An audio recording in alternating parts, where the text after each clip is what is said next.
Okay, here we are with an update. It's been quite a while since I've done an update. Really interesting picks on the board here, folks. And if you're a collector, you're going to like this. If you're not, just to your curiosity, you might find it as interesting as well.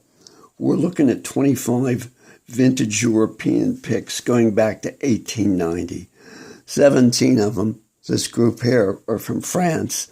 And this group here are from Germany, 8 from Germany, 4 different materials, 7 distinct grip variations featured in over a dozen shapes. Now let's go up here for a moment. This is one of our oldest picks on the board, verifiably from 1901, a horizontally corrugated pick. Here we have vertically fluted, some rubber picks. These are of known origin. These are unknown. And this group here is extremely special. Most of them are handmade. They came out of a mandolin case from the 1900s, possibly as early as 1890. And only 2 of them appear to be stamped from an actual die-in mallet. If we take a look at this, we see some really early mandolin shapes. This is known as the Roman shape right here. We have a couple of surfboards, and the patin shape, it's been called as well. This has unusual mother of pearl inlaid in it, and these are all tortoiseshell, genuine tortoiseshell.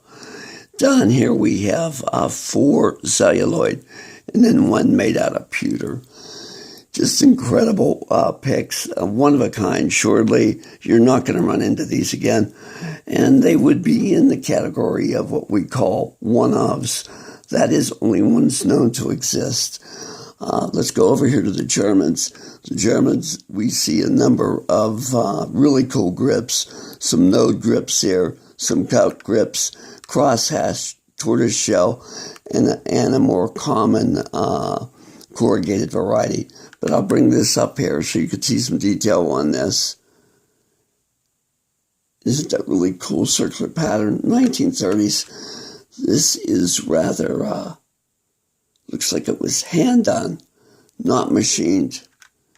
And this is a punched pick from a melon diet. But again, the corrugation appears to be hand done, possibly with a nail, and it is not a beveled pick. Here we have 3 really cool cup grips. The Germans were the masters of, as you know, cup grips and home plate picks and rubber picks. Those were their specialties. So I just want to show you these picks so you know they're out there. We'll get into their greater detail when we do boards with specific categories featuring these picks. Now I want to take you to a group of 44 U.S. vintage picks in 6 different grip styles, cork grip styles, corrugated grip styles. We have rubber plug right here, these 2, and we have rubber crosshatch, also known as Gretsch non-skids. Here we have a jazz pick from the 1930s, only 2 of those known to exist. A couple of picks of unknown origin.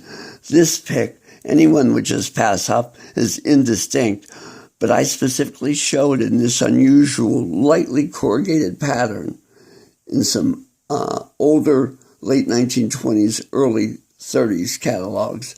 Not sure if it's showing up for you, but it's a really interesting pick. Never seen this pick before. American colors, it says patent pending. I have all the vintage patents for U.S. picks. So apparently they filed for their patent but never got it. And then we have the hole grips right here. 2 of these hole grips are not tumbled. These are hand beveled at the edges. And we know this celluloid, verifiably, late 30s, 1940s. And this, I believe, 1920s to 30s. This 1940s are on. So really cool picks here. These are de-entry. This is known as the cushion grip. Then we have the crescent grip. These are very early, perhaps Town and Carpenter's, based on the celluloid. Now, Town and Carpenter was the person that received a patent for the first cork grips in the U.S. And then we come over here, mostly D'Andrea. D'Andrea in 1940s colors, 1940s, 50s. And this is from possibly D'Andrea World War II. These are not D'Andrea, but they're actually come out of the Chicago area. Here we have an Axted in really old celluloid, but strangely it doesn't have the 1917 patent information that many of these do. Here's a knockoff of an Axted, undoubtedly made in the Steger building in Chicago on Wabash Avenue. More on that later. And this pic here is really odd.